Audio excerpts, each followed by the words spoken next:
Hello friends, welcome to our channel Excel.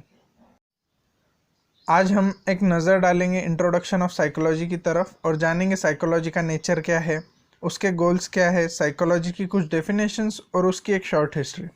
सो चलिए शुरू करते हैं इंट्रोडक्शन ऑफ साइकोलॉजी से। साइकोलॉजी शब्द दो ग्रीक शब्द साइकी और लोगोस को जोड़ के बनाया गया है। साइकी का मतलब है सोल यानी कि आत्मा और लोगोस का मतलब है स्टडी यानी किसी विषय को स्टडी करना। साइकोलॉजी को study of mind and soul यानी कि दिमाग और आत्मा की स्टडी भी समझा जाता था, लेकिन अभी के समय में वो सिर्फ वहाँ तक ही सीमित नहीं है। साइकोलॉजी के अंदर वो सभी चीज़ें आती है जो ह्यूमन बिहेवियर के अंदर आती है, और साइकोलॉजी ह्यूमन बिहेवियर को स्टडी करता है। साइकोलॉजी को पहले डिफाइन किया गया था as study of mental processes, experiences and behaviour in different context. इंसान का स्वभाव काफ़ी कॉम्प्लेक्स यानी कि जटिल है। साइकोलॉजी कोशिश करता है इस कॉम्प्लेक्सिटी को दूर करने की और ह्यूमन बिहेवियर को एक सिंपल तरीके में पेश करने की कोशिश करता है। अब इन सभी बातों के अलावा एक बड़ा सवाल है, क्या साइकोलॉजी साइंस है या फिर नहीं? इस क्वेश्चन का जवाब जानने से पहले मेरी आपसे रिक्वेस्ट है कि प्लीज़ आप एक्सेल को सब्सक्राइब करिए और बेल आइकन ज़रूर प्रेस कीजिए। सो चलिए कंटिन्यू करते हैं हमारे सवाल की तरफ, क्या साइकोलॉजी साइंस है या फिर नहीं? Scientific approach towards psychology. पहले हम ये समझते हैं कि साइंस क्या है। साइंस का मतलब है एक्सपेरिमेंटल और ऑब्जर्वेशनल नॉलेज को स्टडी करना। साइंस बातों में विश्वास नहीं करता। साइंस में हर चीज़ को यूनिवर्सली और ऑब्जेक्टिवली प्रूव करना पड़ता है। यूनिवर्सली प्रूव करना मतलब क्या? मतलब कि फॉर एग्जांपल आप कहीं पर भी हो और आप एक डेफिनेट एनवायरनमेंट में कोई एक्सपेरिमेंट परफॉर्म कर रहे हो विथ सेम इंग्रेडिएंट्स, सो उसका रिजल्ट हर बार सेम आना चाहिए। ओके, सो हम हमारे पॉइंट पर फोकस्ड रहते हैं, साइकोलॉजी साइंस है या फिर नहीं। अब देखिए होता क्या है ना कि साइकोलॉजी हाईली डिपेंड करता है सर्वेज और क्वेश्चनर्स पे। ये मेथड सब्जेक्टिव है, यानी कि वो पर्सन टू पर्सन और सिचुएशन टू सिचुएशन वैरी करते हैं। फॉर एग्जाम्पल, अगर मैंने आपसे कोई सवाल किया आपके पर्सनल लाइफ से रिलेटेड और वही सवाल मैंने आपके एक फ्रेंड से किया, सो ऑब्वियसली आपके फ्रेंड का और आपका आंसर डिफरेंट होगा। साइकोलॉजी का मेन फोकस होता है इमोशंस, इंटेलिजेंस और थिंकिंग जैसी बातों पर, जिन्हें आसानी से मेजर नहीं किया जा सकता। लेकिन साइकोलॉजी में कुछ एक्सपेरिमेंट्स जो कंट्रोल्ड कंडीशंस में किए गए, उनके रिजल्ट्स सिमिलर है, not accurately same but similar. इसीलिए अभी तक ये अनसर्टेन है कि साइकोलॉजी साइंस है या फिर नहीं। आपको क्या लगता है, साइकोलॉजी साइंस है या फिर नहीं? प्लीज़ कमेंट करके बताइए। आइए देखते हैं definitions and nature of psychology. Psychology को कई अलग अलग साइकोलॉजिस्ट ने डिफाइन किया है। इसमें से दो फेमस डेफिनेशंस है। Psychology is the study of human and human relationship by Crow and Crow, and psychology is the scientific study of behavior and mental processes of human and other animals by Crooks and Stein. Nature of psychology. Nature of psychology में तीन चीज़ें आती है: study of experiences, study of mental processes and study of behavior. अब study of experience क्या है? study of experience का मतलब है साइकोलॉजिस्ट एक इंसान के अलग अलग एक्सपीरियंसेस को स्टडी करते हैं। इसमें से ज़्यादातर पर्सनल और प्राइवेट एक्सपीरियंसेस होते हैं। इन एक्सपीरियंसेस की मदद से साइकोलॉजिस्ट को किसी इंसान के पर्सनल वर्ल्ड की जानकारी मिलती है। Study of mental processes. इसमें साइकोलॉजी की ये कोशिश रहती है कि दिमाग में किस प्रकार की एक्टिविटीज़ चल रही है उसे समझ पाए। इसमें मेंटल प्रोसेसेस आती है जैसे परसेप्शन, लर्निंग, थिंकिंग और भी बहुत कुछ। Study of behaviour. इंसान के बिहेवियर को डायरेक्टली देखकर या फिर इंस्ट्रूमेंट्स की मदद से मेजर करके स्टडी किया जाता है। Goals of psychology.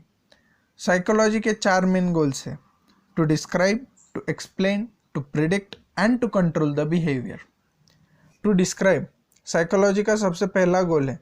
साइकोलॉजी कोशिश करता है ह्यूमन बिहेवियर को समझने की और दिमाग यानी कि ब्रेन कैसे काम करता है उसके बारे में इंफॉर्मेशन इकट्ठा करने की।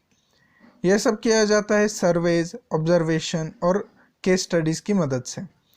इससे साइकोलॉजिस्ट को ये बताने में मदद मिलती है कि कौन सा बिहेवियर नॉर्मल है और कौन सा नहीं। चलिए, आपने ये तो पता कर लिया कि कौन सा बिहेवियर नॉर्मल है और कौन सा अबनॉर्मल है, बट जो भी बिहेवियर है उसके पीछे का रीज़न क्या है वो तो एक्सप्लेन करना होगा, यानी कि हमारा सेकंड गोल टू एक्सप्लेन। इस गोल की मदद से हमें ये पता चलता है कि why a person behaves the way they behave, यानी कि किसी इंसान का स्वभाव वैसा क्यों होता है जैसा कि उनका स्वभाव होता है। कुछ थेरीज है जैसे Pavlov's theory of classical conditioning, Sigmund Freud's psychoanalytical theory वगैरह, जिन्होंने बिहेवियर को काफ़ी अच्छे तरीके से एक्सप्लेन किया है। चलिए, अब आपको बिहेवियर पता चल गया, उसके पीछे का कारण भी पता चल गया। अब उसे प्रिडिक्ट किया जाता है, यानी कि इस चीज़ का अनुमान लगाया जाता है कि एक इंसान कैसे सोचेगा और कैसे बिहेव करेगा, जो कि थर्ड गोल ऑफ साइकोलॉजी है। और अगर ये प्रिडिक्शन सही रहे तो बिहेवियर को कंट्रोल किया जा सकता है, जो कि लास्ट और आखिरी गोल है साइकोलॉजी का, टू कंट्रोल। यानी कि अगर किसी इंसान को कोई चीज़ ट्रिगर करती है तो हम वो चीज़ ना करके उस बिहेवियर को कंट्रोल कर सकते हैं। फॉर एग्जाम्पल, एक बच्चा है और वो रोज़ अपना टिफ़िन ख़त्म नहीं करता। ये चीज़ देखकर उसकी माँ रोज़ उस पर गुस्सा करती है और उसे डांटती है। अब ये चीज़ बच्चे को समझ आ चुकी है कि अगर वो टिफ़िन बॉक्स खाली नहीं करेगा तो उसकी माँ उसे डांटेगी और गुस्सा करेगी। यानी कि अब बच्चे के हाथ में कंट्रोल है कि अपनी माताजी को गुस्सा दिलाना है या फिर नहीं। दूसरा भी एग्जाम्पल देखते हैं। आप ऑफिस में हो और आपकी माताजी का आपको कॉल आया और उन्होंने पूछा कि बेटा लंच कर लिया क्या, तो आपका जवाब मोस्टली हाँ ही होगा, क्योंकि आपको पता है अगर आपने ना बोला तो आपकी माताजी टेंशन लेंगी, यानी कि उनके टेंशन लेने का या ना लेने का बिहेवियर आपके कंट्रोल में है।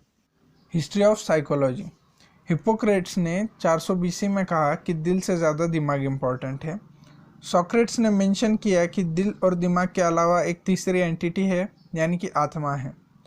जॉन लुक ने सुझाव दिया कि इंसान बिना किसी मेंटल कंटेंट के पैदा होता है, यानी कि हमारे दिमाग में पैदाइशी रूप से कोई चीज़ नहीं होती।